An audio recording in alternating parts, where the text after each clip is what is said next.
बूंदी शहर का निवासी परिवार नेपाल में हिंसक और अराजक आंदोलन के बीच पोखरा में फंस गया है।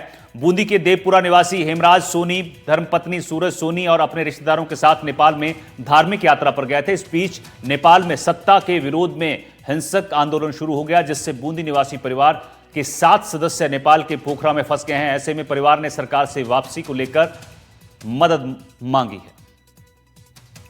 4 सितंबर को यहाँ से नेपाल की धार्मिक यात्रा पे गए थे, तो बाई ट्रेन होते हुए वो पटना साहिब से बिहार में से होते हुए जयनगर होते हुए वहाँ गए थे। उसके बाद ये जो घटनाक्रम हुआ उसके बाद हुआ ये, तो पशुपतिनाथ और जनकपुर इनकी तो यात्रा उन्होंने सुरक्षित कर ली। फिर उसके बाद जब वो काठमांडू से होते हुए पोखरा गए, तो पोखरा में जाने के बाद ही उपद्रव हुआ, तो 2-3 दिन तक वहाँ पे फंसे रहे। और अभी जैसे फिर चरमेश जी भाई साहब से हमने संपर्क किया, दूतावास के जरिए वहाँ तक संपर्क सूत्र उनको दिया गया, उनकी बात हुई और अब सुबह वो एक निजी वाहन करके वापस जयनगर के लिए रवाना हो गए। तो अब यही है प्रार्थना भाई वो जैसे तैसे करके बॉर्डर पे आ जाएं, तो हम सब भी शांति महसूस करें। बूंदी देवपुरा के निवासी श्री हेमराज जी सोनी और उनकी धर्मपत्नी श्रीमती सूरज जी सोनी धार्मिक यात्रा पर नेपाल गए थे और वहाँ पर जो हिंसक उपद्रव हुआ उसमें वो पोखरा में फंस गए। उनके पुत्र लोकेश जी सोनी और उनके मित्र ओम प्रकाश जी मीणा उन्होंने जानकारी दी।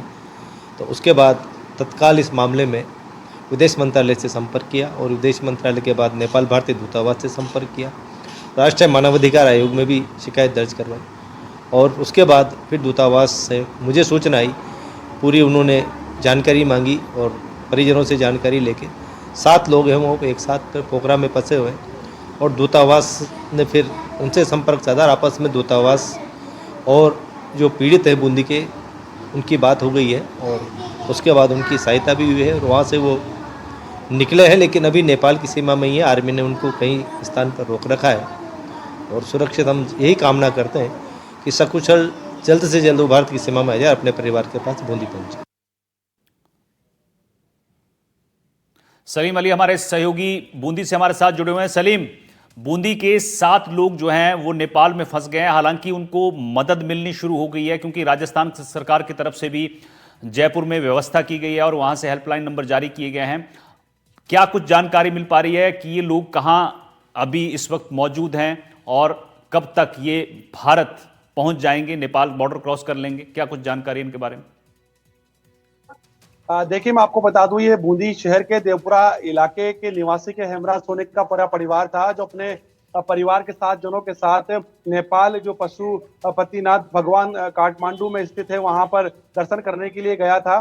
भगवान के दर्शन भी जो है कर लिए थे, लेकिन परिवार जब वापस भारत की तरफ लौट रहा था तो अचानक से उपद्रव हुआ और उपद्रव में जो है परिवार वहां फंस गया। राजस्थान के कई इलाके के लोग भी वहां फंसे। ऐसे में उन्होंने परिवार के लोगों ने अपनी फंसने की जानकारी बूंदी के परिवार के लोगों को दी, तो उन्हें जो है काफी दर्द भरा यहाँ पर जो है उनका जीवन जो है हो गया, दर्द के साए में हो गए। उन्होंने स्थानीय प्रशासन से भी मदद करी। इस पूरे मामले में राजस्थान सरकार ने भी जो है हेल्पलाइन नंबर जारी किया, तो परिवार के लोगों ने संपर्क कर पूरी दास्तां जो है राजस्थान सरकार को बताई। वहीं पूर्व जो बीज निगम के अध्यक्ष चरमेश शर्मा, उन्होंने भी जो है मदद के लिए पूरा हाथ बढ़ाया और आखिरकार जो है भारतीय दूतावास से जो संपर्क होने के साथ ही जो है परिवार का संपर्क वहां पर हुआ और आखिरकार जो है वो परिवार नेपाल में सुरक्षित है और पोखरा एक इलाका है वहां पर वो सुरक्षित बताया जा रहा है और पूरा जो एरिया है वो सेना के इलाके में है। सेना ने उस इलाके को घेरा हुआ है और पूरा परिवार जो है सेना के कब्जे में है।